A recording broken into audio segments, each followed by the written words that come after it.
ನಮಸ್ಕಾರ, ಪ್ರಜಾವಾಹಿನಿಗೆ ಸ್ವಾಗತ. ನಾನು ರಜನಿಶ್ರೀ.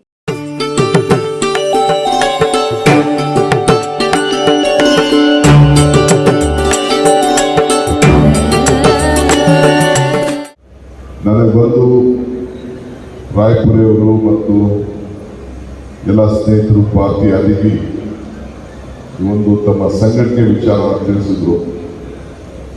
ಬಹಳ ಸಂತೋಷದಿಂದ ಒಪ್ಪಿ ತಪ್ಪಿಸ್ಕೊಳ್ಬಾರ್ದು, ಇದು ನನ್ನ ಜವಾಬ್ದಾರಿ ಕೂಡ ಅಂತ ಹೇಳಿ ಅರ್ಥಕೊಂಡು ಇವತ್ತು ಬಂದು ನಿಮ್ಮ ಮುಂದೆ ನಿಂತಿದ್ದೇನೆ. ಒಂದು ಮಾತು ಹೇಳಲಿಕ್ಕೆ ನಾನು ಬಯಸ್ತೇನೆ. ಜೊತೆಗೂಡುವುದು ಆರಂಭ,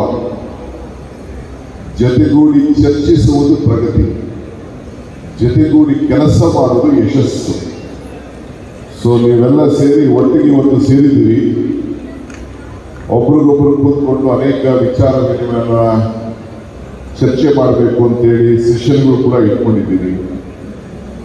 ಇದಾದರೆ ನೀವೆಲ್ಲ ಸೇರಿ ಒಟ್ಟಿಗೆ ಕೆಲಸ ಮಾಡಿದ್ರೆ ನಿಮ್ಗೆ ಯಾರೂ ಬೆಂಬಲ ಇಲ್ಲದೆ ನಿಮ್ಮದೇ ಆದಂಥ ಒಂದು ಮನಸ್ಥಿತಿ, ನಿಮ್ಮದೇ ಆದಂಥ ಮಾರ್ಗದರ್ಶನದಲ್ಲಿ ತಾವೆಲ್ಲ ಕೂಡ ಪ್ರಗತಿ ಮಾಡಿಕೊಂಡು ಈ ಸಮಾಜದಲ್ಲಿ ನಿಮ್ಮನ್ನು ಗುರುತಿಸೋ ರೀತಿಯಲ್ಲಿ ಮಾಡಿದ್ದೀರಿ.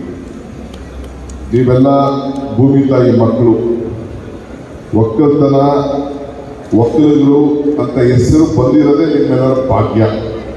ಈ ಭೂಮಿ ಮಕ್ಕಳು ಅಂತ ಹೇಳಿ ನಿಮಗೆಲ್ಲ ಬಂದಿರೋದೇ ಒಂದು ಭಾಗ್ಯ. ನೀವು ಯಾರು ಏನಪ್ಪ ನಮ್ಮ ಒಕ್ಕಲಿಗರು ಅಂತ ಕರೀತಾರೆ ಅಂತ ನೀವೇನು ಅವಮಾನ ಮಾಡ್ಕೊಳ್ಬೇಕಾಗಿಲ್ಲ. ಭೂಮಿಗೂ ನಿಮಗೂ ಒಂದು ನಂಟು.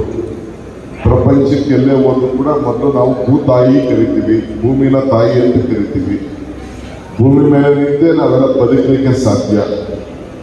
ಸೊ ಇವತ್ತು ಈ ದೇಶಕ್ಕೆ, ಈ ಸಮಾಜಕ್ಕೆ, ಯಾವುದೇ ದೇಶಕ್ಕೆ ಆಗಲಿ ಸಮಾಜಕ್ಕೆ 4 ಜನ, ಒಬ್ಬ ಕೃಷಿಕ, ಒಬ್ಬ ಕಾರ್ಮಿಕ, ಒಬ್ಬ ಸೈನಿಕ, ಒಬ್ಬ ಶಿಕ್ಷಕ, ಈ 4 ಜನ ಇದ್ದರೆ ಸಮಾಜ. ಲೇಟೆಸ್ಟ್ ಅಪ್ಡೇಟ್ಸ್ಗಳಿಗಾಗಿ ಈ ಕೂಡಲೇ ಪ್ರಜಾವಾಹಿನಿ ಚಾನೆಲ್ನ ಸಬ್ಸ್ಕ್ರೈಬ್ ಮಾಡಿ ಹಾಗೂ ಬೆಲ್ ಬಟನ್ನ ಕ್ಲಿಕ್ ಮಾಡಿ. ನಿರಂತರ ಸುದ್ದಿಗಾಗಿ ಇನ್ಸ್ಟಾಗ್ರಾಮ್, ಫೇಸ್ಬುಕ್, ಟ್ವಿಟರ್ನಲ್ಲಿ ಪ್ರಜಾವಾಹಿನಿ ಚಾನೆಲ್ನ ಫಾಲೋ ಮಾಡಿ.